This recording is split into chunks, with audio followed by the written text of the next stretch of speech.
What's up, YouTube? This is Too Raw for TV. So this is a requested video.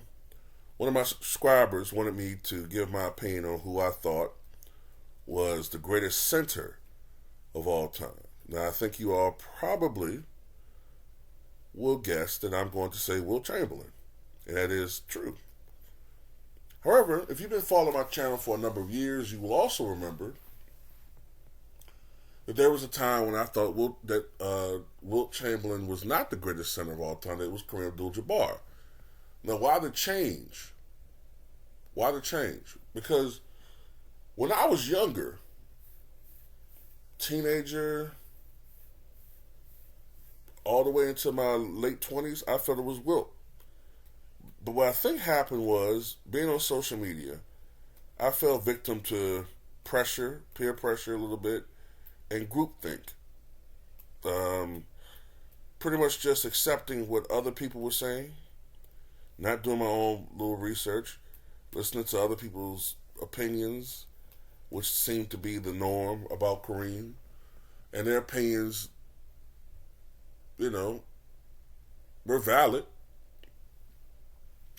But there were also a lot of things that people were saying that wound up not being true. That I took as gospel. That he played against undersized centers, that he, only scored those big points against weak centers. That when he went up against when Wilt went up against Bill Russell, he got outplayed and outscored and out hustled and all this stupid crap. That he was a loser, and et cetera, et cetera. Then I did my own research, and subsequently I found out that a lot of that stuff, for the most part, virtually all of it, was bullshit.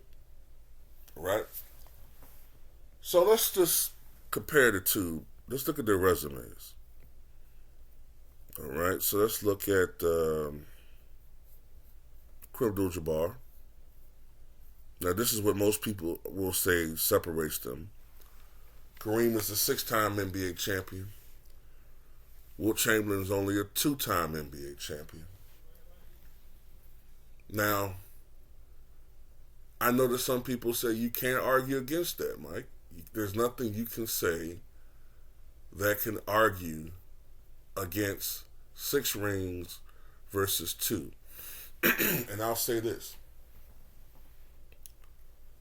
Well, I'll have a daunting task trying to argue why a man with only 2 championships is better than a guy with 6. I will say that when we watch Hakeem Olajuwon play, knowing how dominant he was in his era, and knowing the facts, virtually everybody that watched Hakeem would tell you that he was better and greater than Shaquille. But because we're in a ring counting culture, young people rate Shaq higher only because he has more championship rings. But they don't take into account the fact that Shaq has played with some of the greatest players in the history of the NBA. He's played with Penny Hardaway in his prime. He's played with 4-time champion Horace Grant. He played with the greatest 3-point shooter of his era in Dennis Scott, at least the most prolific 3-point shooter of his era, Dennis Scott. He played with Nick Anderson, the first true star with the Orlando Magic. He played with Nick Van Exel. He played with Eddie Jones. He played with Glenn Rice. He played with Kobe Bryant. He played with Dwayne Wade. He played with White Chocolate, Jason Williams. He played with Antoine Walker. He played with Gary Payton. He played with Karl Malone. He played with Steve Nash. He played with LeBron James. He played with Kevin Garnett. He played with Paul Pierce. He played with Ray Allen. He played with Rajon Rondo. And those are just the guys I can name off the top of my head. Olajuwon only played with Ralph Sampson, and he fell apart. And on the decline, Clyde Drexler. And on the decline, Scottie Pippen, and Charles Barkley. That's it. That's it. So I think these things matter. Kareem got to play with some great players during his NBA career. Kareem got to play with some great players. He got to play with Oscar Robertson. Now, Robinson was on a decline. I'll give you that. The downside of his career, but still a all-star level player. Played with Magic Johnson, who by 1986 was the undisputed best player on that team of the Lakers. Kareem played with James Worthy. He played with likely future Hall of Famer Michael Cooper. He played with Jamal Wilkes. He played with Bob McAdoo. This doesn't get remembered much, but he played with Adrian Dantley, I think, for 1 or 2 seasons. All right? He played with Norm Nixon. He played with Michael Thompson. He played with some great players. Those Showtime Lakers teams were great. Wilt, during his prime, was not blessed to have played with a Hall of Fame caliber player of that level. I think the best player he played with in his prime might have been Hal Greer and perhaps Chet Walker, right? And unfortunately, for most of Wilt Chamberlain's career, he had to contend with 2 super teams. Because the rules at the time, there was no free agency really. So these teams could keep on to all this talent for years and years and years for a time. He had to contend with the super team of Bill Russell, right? Then, after Russell retires, he had to contend with the super team of the New York Knicks, with a Hall of Famer in every position. Willis Reed, Dave DeBusschere, Bill Bradley, Earl the Pearl Monroe,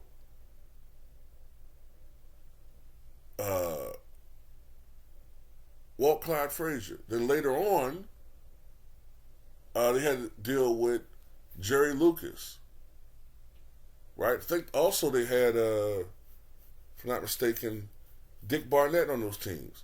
So he had to contend with some really souped up teams. And I know people are like, oh, that's an excuse and all that, but I mean that's a daunting task. And then when people keep saying that Wilt's a loser, right? Well, then name me somebody else outside of Bill Russell that won more than 1 championship during the entire time he played.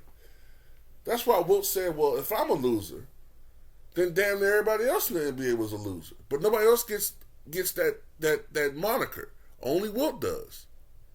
Wilt was able to at least win 2 championships. Nobody calls Bob Pettit a loser because he only won 1. Nobody calls Elgin Baylor a loser because he technically didn't win 1. They gave him 1 because he was a member of the 72 Lakers. Nobody calls Jerry West a loser because he won 1. But they call Wilt a loser because he won 2. It was not a one-on-one contest. And as I said before, when you look at those games, those pivotal games, most of those games were decided in some form or fashion by players other than Bill Russell. Whether it was Sam Jones going off, hitting clutch shots, or a great defensive play by John Havlicek, or the ball handling wizardry and facilitating of Bob Cousy, or the sharp shooting of Bill Sharman, or the precision of the hook shot by Tom Heinsohn. One of those guys usually went off in a pivotal game. Think about it. They had to worry about all those different guys, plus sometimes Bill Russell having a nice game offensively, along with his GOAT level defense. It was impossible. It was almost an impossible task to beat those Celtics. But amazingly, most of those games, those series, were pretty damn close. And that was because against Bill Russell, Wilt Chamberlain averaged 29 points and 29 rebounds. Contrary to the popular belief that Wilt Chamberlain got stopped by Bill Russell. All right. Kareem had 2 finals MVPs. Wilt had 1. But the award didn't exist until 1969. So it's very likely that Wilt probably would have had 2 of those awards had they existed his entire career. Because he more than likely would have won Finals MVP in 1967. 6 times Kareem was was league MVP. Wilt was league MVP 4 times. Kareem, 19-time All-Star. Wilt, 13-time All-Star. Kareem was never the All-Star Game MVP. Wilt won the All-Star Game MVP back in 1960. He scored 42 points in that game, which for many, many, many years was the NBA record until I think Anthony Davis broke it with a 50-something point game. And, ever since then, they've been having guys in the All-Star games playing 35, 40 minutes damn near now. When I was growing up in the All-Star games, players didn't play really more than 20, 22 minutes. So it was almost impossible for these guys. They're stat padding in the All-Star game now. Pretty ridiculous. But anyway, I move on. Kareem, 10 times All-NBA First Team. Wilt, 7 times All-NBA First Team. Kareem, 5 times All-NBA Second Team. Wilt, 3 times All-NBA Second Team. Kareem, 5 times All-Defensive First Team. Now, this is where it gets tricky with Wilt. Wilt was 2 times All-Defensive First Team. But had that award existed for most of Wilt's career,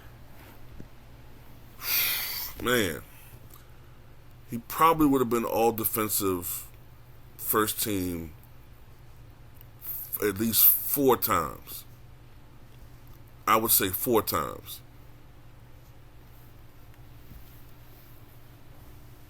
'68, '69, '72, and '73. I mean, no, excuse me. 67, '68, '72, and '73. Excuse me. All right. Kareem, 6 times All-Defensive Second Team. Wilt probably been All-Defensive Second Team, maybe 7 times.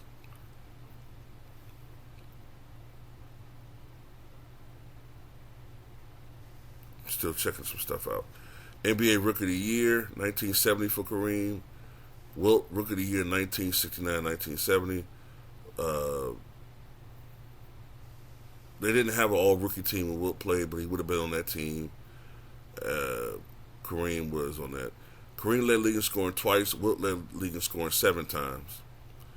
Kareem led league in rebounding once, 76. Wilt led league in rebounding 11 times.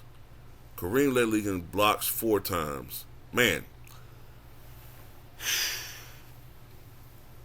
Wilt probably led league in rebounding 10 or 11 times in his career. Had it existed, excuse me. Kareem's on the 35th, 50th, and 75th anniversary team. Same thing as Wilt Chamberlain.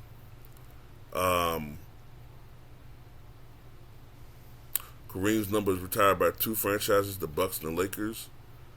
Wilt's number retired by really 4 different franchises or organizations. The Lakers, the Sixers, the Warriors, and the Harlem Globetrotters. Kareem, second all-time in scoring, 38,387. Wilt, what is he, fourth. James, Abdul-Jabbar, Malone, Kobe, Jordan. Okay, so Wilt's now 7th all-time in scoring, 31,419. Kareem, when you include the ABA and NBA, Kareem is I believe 4th in rebounding, 17,440. Wilt, number 1 in rebounding, 23,924. Kareem, 5,660 assists. Wilt, 4,643 assists. Kareem, 24.6 points per game, 11.2 rebounds, 3.6 assists.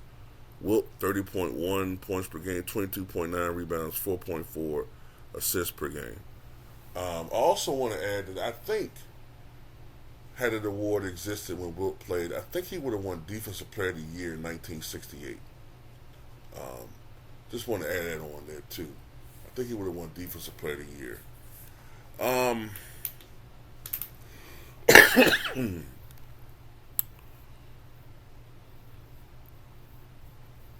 So Kareem Abdul-Jabbar, what were his prime years? What was his prime years, you guys would say? I would say,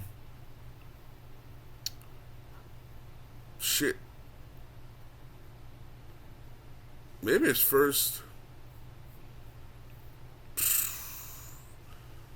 maybe 69 through, it's hard to say.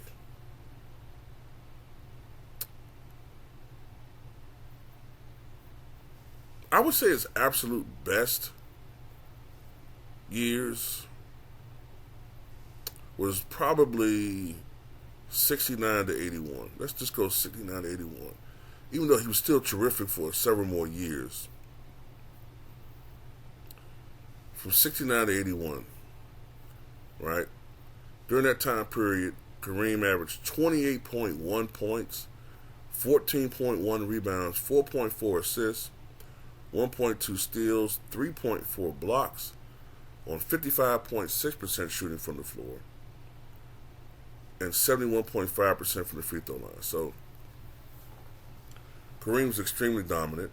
Kareem was obviously a better free throw shooter than Wilt.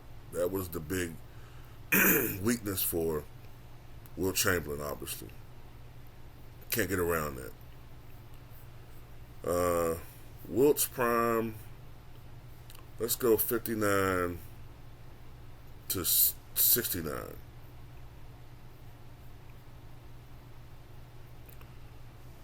During that time period, 34.4 points per game, 24.3 rebounds, 4.5 assists. We don't know how many steals he averaged, but some people guesstimate that in his prime he averaged greater than 2 steals. I don't know. Blocks, considering that there was a 112 game period where his stats were tracked, and he averaged 8.8 blocks during that stretch, and that came during the time when he was with the Sixers in the late 60s when he was a little bit heavier, a little bit older. It stands to reason that during his Warriors years, he probably averaged double-digit blocks. So, is it possible to say that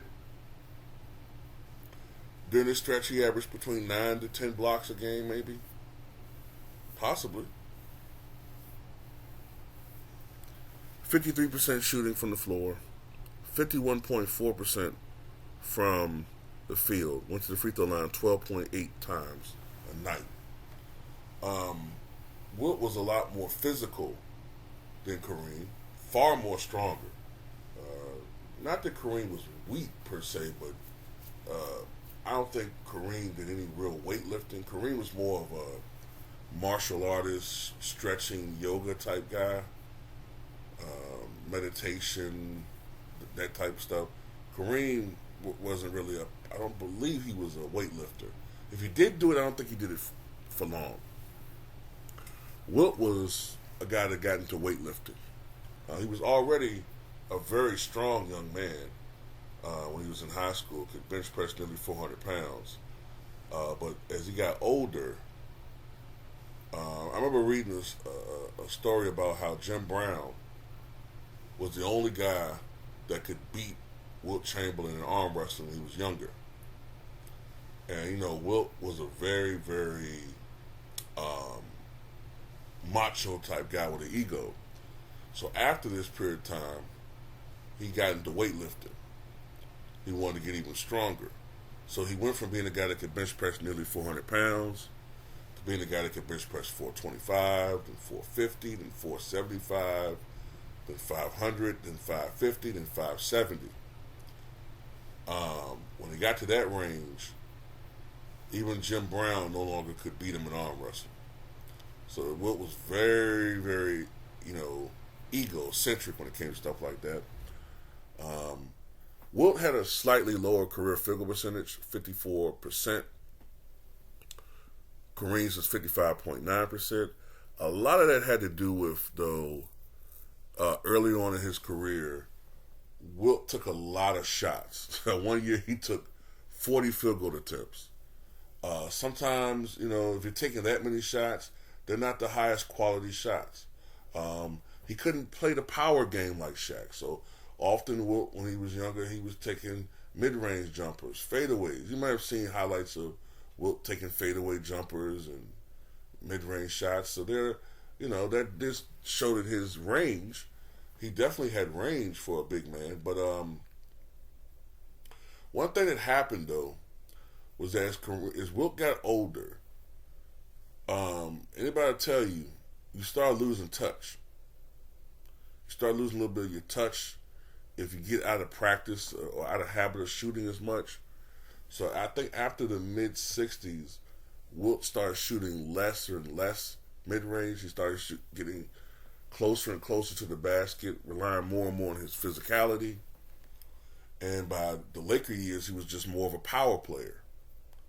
And I would imagine that he had lost some of his touch, because as you get stronger, you just lose some of your touch when you get, Shaq, all the terrible free throw shooters in history, they're all extremely strong people. Wilt Chamberlain, Shaquille O'Neal, Ben Wallace, hell, even Chris Dudley. Chris Dudley was strong as shit. Most of those dudes who are terrible free throw shooters, they're very strong guys. Yeah, so look, when it comes to accolades, Kareem has the edge because he played so much longer. But in my opinion, I just think Wilt was just a more dominant player.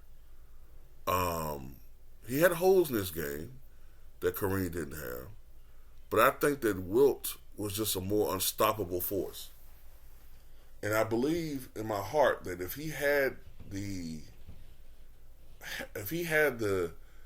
advantages that Kareem and some of these other guys had later on, if for instance, he had the freedom of free agency and was able to go to different teams, and other players are able to have more of the freedom to go sign for other organizations, communicate with other organizations, as they started having in the 70s. I think that he probably would have won more championships. But having to contend with that Celtic team, then that Knicks team in the late 60s, early 70s, it was, by that point in time, Wilt was not in his prime anymore. Kareem didn't really have to contend with a super team in the West either. He didn't really have to contend with that.